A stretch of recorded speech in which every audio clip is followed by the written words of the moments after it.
bienvenue à l'émission À la page. Pour cette troisième et dernière émission de la saison, nous nous retrouvons dans les jardins de l'Église La Présentation de la Sainte Vierge à la Présentation dans le diocèse de Saint-Hyacinthe. Je suis avec mon collègue Pierre Cordeau pour vous présenter 2 livres. Bonjour Pierre. Bonjour Stéphanie. Alors dis-moi, quel livre as-tu choisi cette fois-ci? Cette fois-ci, 2 livres de chez nous. 2 livres publiés chez Novalis. Le premier de Denise Robillard, Témoin d'une église de printemps, itinéraire spirituel et pastoral de Monseigneur Paul-Émile Charbonneau.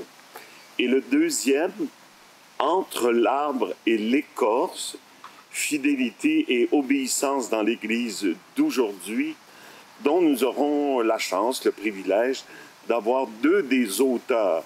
Le deuxième livre est un collectif et 2 des auteurs ont accepté de venir nous partager leur expérience et qu'est-ce qu'ils ont voulu nous partager à travers ces quelques livres. Dis-moi, Pierre, pourquoi as-tu choisi le livre de Monseigneur Charbonneau? Bien, en fait, je l'ai choisi parce que je savais que Monseigneur Charbonneau a été à l'origine de ce qu'on appelait les stages de Pierrefonds pour les prêtres. Un stage qui durait quelques semaines, je pense que c'était 2 mois. Et c'était une espèce de revision de leur travail pastoral, de leur être prêtre. Et je savais que c'était Monseigneur Charbonneau qui avait été à l'origine de cela. Mais le livre, évidemment, conclut avec cela, avec cette expérience-là qu'il a menée, qu'il a animée pendant plus de 20 ans. Mais ce qui est intéressant, c'est qu'on découvre pourquoi il va créer ce stage de Pierrefonds pour les prêtres et les religieux. Parle-nous un peu de Monseigneur Charbonneau, comme on parle de son itinéraire spirituel et pastoral. Qu'est-ce que tu as appris dans ce livre-là? D'abord, c'est un bon garçon, c'est un beau séminariste. Il va être très influencé par Maurice Zundel et aussi il va découvrir à travers la liturgie, Zundel et la littérature seront ses pierres d'achoppement tout au long de sa formation. Parcours intéressant puisque Monseigneur Charbonneau assiste ni plus ni moins à la création de 2 diocèses. D'abord, le diocèse de Saint-Jérôme. Où il a une relation particulière avec son évêque. Où il a une relation très particulière avec son évêque, exactement, à travers la grande mission qu'on va installer rapidement dans le diocèse de Saint-Jérôme. Et fait intéressant, il va apprendre qu'il est nommé chanoine à la messe de minuit du jour de l'an. Mais tout cela ne dure que très peu de temps. Il sera nommé 3 ans aux études à Rome, en philosophie et en littérature. Mais après 1 année, le nouvel archevêque de Montréal va lui demander de revenir pour le nommer supérieur du séminaire de Sainte-Thérèse, si ma mémoire est bonne. Alors, il va faire un bout d'enseignement là. Et à l'âge de 38 ans seulement, il sera nommé évêque auxiliaire d'Ottawa. Donc, tout un déménagement auxiliaire à Ottawa et il arrive et il apprend que tout était planifié, tout était organisé par l'archevêque d'Ottawa. Et il sera nommé curé de la cathédrale. Et c'est très intéressant parce que déjà, Monseigneur Charbonneau a des intuitions modernes. Il a des couples d'amis qu'il va réunir, surtout à Ottawa. Et on voit apparaître des personnages qui vont devenir importants. Il va entre autres inviter Jean-Marie Roger Thillard à faire des conférences. Un certain Guy Cousineau, vétérinaire. J'étais très surpris de retrouver ce nom-là. Guy Cousineau, qui était le mari d'un de mes profs de philo, mais qui est devenu aussi doyen de la faculté de médecine vétérinaire à Saint-Hyacinthe. Donc, on se retrouve en pays connu. Par contre, vient aussi assez rapidement une nomination très importante pour lui. Il retourne à Rome. Pourquoi? On va le retrouver à Rome parce qu'il sera nommé premier évêque du diocèse de Hull. Alors, comme auxiliaire, il participe déjà au concile. D'ailleurs, Monseigneur Charbonneau a été le dernier évêque vivant canadien à avoir participé à l'ensemble des sessions du concile. Du concile Vatican II. Du concile Vatican II. Et là, c'est pour lui un choc. Il le dit, et il y a tout un chapitre dans le livre sur... Il a vraiment l'impression de faire de la théologie pour la première fois de sa vie. Sa formation avait été au Grand Séminaire de Montréal, une formation plus classique. Alors, il revient du concile avec plein d'idées nouvelles, bien sûr, et il faut apprendre à comparer. Les autres diocèses devaient ajuster les trucs qui existaient déjà aux idées du concile. Lui, il avait à inventer tout. Et quand on dit inventer, c'était création de nouvelles paroisses.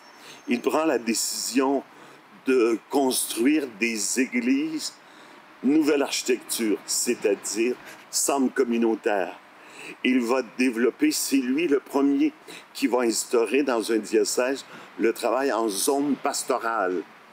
Il va aussi faire de très grands rassemblements de jusqu'à 400 personnes pour les orientations pastorales de son diocèse. Donc, plein de nouveautés. Mais plus nous tournons les pages, plus nous comprenons pourquoi plus tard il va instaurer les stages de Pierrefonds. Sa très grande tristesse, c'est de constater que le clergé ne va pas au même rythme. Faut voir que là, la création d'un nouveau diocèse, c'est un clergé qui vient de différents territoires, donc qui ne se connaissent pas nécessairement, d'une autre époque, ont tous été formés à une autre école, sauf les plus jeunes. Il y a dans le diocèse de Hull la présence très forte des Oblats de Marie Immaculée qui sont d'une autre orientation et deviendront d'ailleurs, à mon époque, ils étaient responsables de toute l'île de Hull comme pastorale. Ce qui l'amène assez rapidement à une grande désillusion. Donc, après seulement 12 ans comme évêque, il donne sa démission au pape Paul VI. Exactement. Il va donner sa démission et dans sa lettre de démission, déjà, il va dire au pape Paul VI son intention de consacrer le reste de sa vie à la formation et à l'éducation des prêtres. Et c'est après 3 ans de repos mérité, parce qu'il ne faut pas oublier également que pendant cette époque, Monseigneur Charbonneau participe activement à la commission du Mont, qui n'est pas une même tâche. Il a voyagé dans tout le Québec et dans tout le Canada francophone, fatigué physiquement et psychologiquement également. Donc, il prendra un bon temps pour créer ces formations, ces stages de Pierrefonds. Et moi, je peux dire que dans notre diocèse, il y a au moins une bonne vingtaine de prêtres qui ont participé à ces stages et tous sont revenus très, très heureux d'avoir participé à cela. En conclusion, je dirais que c'est intéressant de voir qu'à partir, non pas d'un échec, mais d'une souffrance, cet homme va construire quelque chose, va fonder quelque chose pour essayer de rétablir les ponts, essayer de mettre les prêtres, peut-être d'un certain âge, sous vraiment la mouvance de Vatican II et de bien regarder la relation des prêtres avec leur évêque. Donc, c'est un livre intéressant pour voir le pont qui a dû se faire entre Vatican II et l'époque que nous vivons actuellement. Exactement, oui. Merci Pierre pour cette découverte. Merci.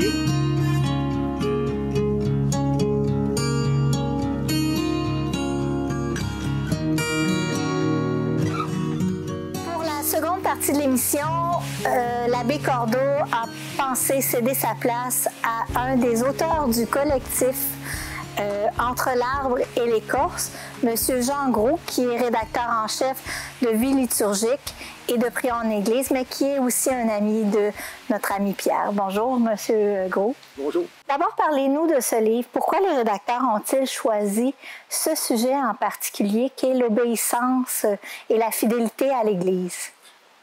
C'est pas tant les auteurs qui ont choisi que les éditeurs qui ont trouvé le sujet et qui l'ont proposé aux auteurs.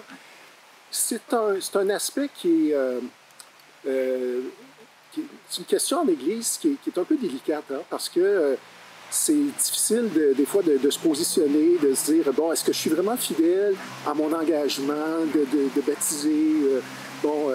Fait que c'est un peu dans ces... Puis aussi, il y a beaucoup de gens qui quittent l'Église. Alors, ceux qui restent se posent la question, pourquoi je demande, pourquoi est-ce que je reste fidèle à l'Église?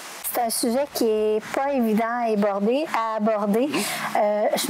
On se questionnait à savoir qu'est-ce qui a fait que vous avez accepté de relever le défi? Il y aurait deux raisons. La première est un peu égoïste. Je me suis dit, c'est une question intéressante, puis ça va me donner l'occasion de réfléchir à ça, de me positionner aussi dans cette question-là, ma fidélité à l'Église. Et aussi, je me suis dit, bien, si on a fait appel à moi, c'est peut-être parce qu'il y a quelque chose que je peux apporter, puis nourrir la réflexion d'autres personnes, les amener à s'interroger aussi sur ces questions-là, peut-être aussi à se positionner à un moment donné aussi. Dites-moi, qu'est-ce que vous aimeriez que ce collectif change dans la perception ou dans l'adhésion à l'Église au Québec? C'est peut-être beaucoup lui demander, mais si on peut espérer quelque chose très modestement, d'abord montrer, laisser voir que en Église, on n'est pas tous des soldats qui marchent au même pas. Parce que vous l'avez parcouru, je pense, on voit qu'on a des propos assez différents. On se rejoint. Il y a quand même certains fils conducteurs ou thèmes récurrents, mais ça montre la diversité de l'Église. Et puis ça montre aussi que on n'est pas tous à genoux devant l'autorité, puis prêts justement à obéir à tout ce qui nous est prescrit. Puis en même temps aussi, je fais remarquer que c'est tous des laïcs qui ont été demandés. Alors c'est un message en même temps qui montre que l'Église, ce n'est pas que les prêtres, que le pape, que les évêques, c'est nous, ce sont les chrétiens, ce sont les croyants. En terminant, ça donne vraiment envie de le lire, vraiment. Mais qu'est-ce qu'on peut s'attendre de votre part en termes de définition d'obéissance à l'Église? Qu'est-ce que vous... Moi, j'ai apprécié quand j'ai lu ce que vous avez lu, ce que vous avez écrit. Ça m'a vraiment inspiré. Oui. L'idée de fidélité et obéissance, je vais répondre à titre de baptisé. Ça passe d'abord par l'Évangile. C'est à ça que je cherche à demeurer fidèle. C'est à ça où j'essaie d'obéir. C'est ça qui est le premier. Puis je fais remarquer qu'on est plusieurs dans le livre à aller dans ce sens-là. Mais je signale bien, c'est pour ça, c'est là la raison d'être du titre que j'ai donné à mon article, une fidélité en chantier. C'est-à-dire que je donne une image à un moment donné, je dis la fidélité, c'est pas comme réussir en casse-tête, puis tout est fini, puis tu te croises les bras, tu dis good, je passe au prochain. C'est en chantier, c'est quelque chose qui se construit, qui se remet en question. Je donne plutôt l'image d'une plante qu'on arrose, qu'il faut entretenir. De temps en temps, ça va moins bien. Si on ne l'arrose pas, c'est plutôt dans ce sens-là que ça irait. Alors, je te remercie beaucoup. Je vous remercie beaucoup, Monsieur Groux, d'avoir accepté notre invitation. Je reçois par le biais de la visioconférence Madame Sabrina Di Matteo, qui est aussi auteure de ce collectif. Je vous invite à écouter notre entrevue. Bonjour, Madame Di Matteo. Merci d'être avec nous aujourd'hui. Alors, pourquoi avez-vous accepté de participer à ce collectif du livre Entre l'arbre et l'écorce? Bonjour, ça me fait plaisir de vous rejoindre pour l'émission. Alors, ce livre, Entre l'arbre et l'écorce, j'ai souhaité y participer parce que le sujet m'a interpellée. Ça m'a obligée à faire un bout de chemin et de réflexion personnelle. C'est pas tous les jours qu'on se demande pourquoi, après tout, on est fidèle dans l'Église et qu'on se pose la question de l'obéissance. Donc, c'était vraiment un exercice que je souhaitais faire. Et il faut dire qu'il y a quelque chose d'intéressant avec le livre, la façon dont les collaborations se sont faites. Les auteurs ne savaient pas qui écrivait sur quel sujet. Donc, c'est un livre dont le résultat est resté mystérieux jusqu'à la fin, même pour ses collaboratrices et collaborateurs. Selon vous, quels sont les enjeux principaux de la fidélité à l'Église actuellement, particulièrement pour une femme de tête et de cœur comme vous? Oui, c'est pas évident, je dirais. Être catholique, tout simplement, appartenir à l'Église catholique, le vivre et le dire et en témoigner. On vit particulièrement au Canada, au Québec, des moments difficiles depuis plusieurs années, mais comme beaucoup de catholiques à travers le monde, on est de plus en plus conscient des blessures que notre Église a provoquées chez des personnes. On connaît plusieurs dossiers là, d'abus sexuels, de scandales de différentes sortes. Au Canada, on est dans l'actualité en ce moment très bouleversé et ému aussi par les traumatismes qui sont ravivés vis-à-vis les pensionnats autochtones, des vies qui ont été brisées, puis auxquelles des églises chrétiennes, catholiques, anglicanes, presbytériennes, unies, congrégations religieuses ont contribué. Alors, je pense que la question de la fidélité, elle est vraiment centrale face à cette actualité de l'Église parce que tout le monde doit se poser la question à un moment ou à un autre de sa déception vis-à-vis de l'Église comme institution, si on veut, comme communauté très imparfaite finalement, et se demander, mais finalement, pourquoi je reste? Pourquoi je reste dans l'Église? Et comme femme, peut-être encore plus, il y a quelque chose d'un peu, même d'assez tabou, je crois, pour des femmes catholiques. C'est la question de leur place dans l'Église, surtout quand on est en service dans cette Église, qu'on est engagé de toutes sortes de manières, mais qu'on sait en même temps qu'on ne sera jamais appelé à être prêtre, par exemple, ou diacre, ou en tout cas, on en parle, mais c'est certainement pas dans un avenir proche, et qu'en même temps, on peut sentir un véritable besoin, et pas un besoin, pardon, mais un appel intérieur de servir. Et il y a des gens autour de nous qui peuvent même reconnaître cet appel qui est en nous par nos talents, nos charismes. Alors, ça peut être très déchirant, en particulier comme femme, de sentir qu'on n'a jamais complètement sa place dans cette Église ou la possibilité de s'y épanouir selon des appels qu'on peut sentir ou qui peuvent être nommés autour de nous. Donc, pourquoi rester? C'est un peu ce qui est exploré à travers ce livre et que moi, j'ai exploré en particulier en tant que femme et dans mon vécu dans l'Église. En terminant, pouvez-vous nous dire ce que vous aimeriez que les lecteurs retiennent de votre article? Ben, j'aimerais, leur souhaite de faire le même parcours que j'ai fait en réfléchissant à ma fidélité dans l'Église, et c'est-à-dire de se demander pourquoi je suis fidèle, de refaire un peu l'histoire de leur foi. Qu'est-ce qui nous a amené à croire en un Dieu, à avoir une relation avec Jésus-Christ et à vouloir être unis à une communauté de croyants et de disciples. Et quand on fait cette histoire-là, comme je le raconte dans mon texte, on arrive à se réenraciner dans la joie profonde de cette foi. Et c'est ce que je souhaite le plus, c'est pour moi ce qui doit être vraiment le cœur de notre motivation dans cette fidélité et cette obéissance. Madame Di Matteo, je vous remercie de votre participation à l'émission et merci aussi de votre contribution à la réflexion ecclésiale actuelle. Merci. Bonne lecture, bonne découverte.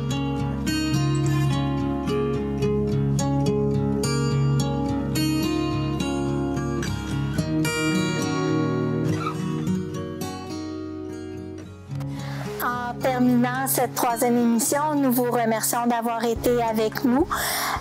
Nous remercions aussi la librairie des Trinitaires qui nous fournit les livres. Là. Nous invitons à aller les visiter. Ils sont ouverts cet été. Pour notre part, nous faisons relâche. Alors, je laisse le mot de la fin à Pierre. Moi, je vous invite à lire pendant l'été, mais en entendant l'entrevue avec Jean et Sabrina, je vous invite à faire l'expérience aussi de prendre une feuille de papier un jour de pluie et de dire, moi, c'est quoi mon obéissance à l'Église? C'est quoi ma fidélité à l'Église? Ou en parler lors d'un apéro. On m'a taquiné parce que la première fois, je disais que j'avais des livres de style apéro, mais en parler avec un collègue, avec un ami, avec quelques membres de notre famille, comment nous vivons la fidélité en Église. Alors, on se retrouve le 21 septembre pour une prochaine saison de À la page. C'est bien sûr un rendez-vous. Merci, bon été.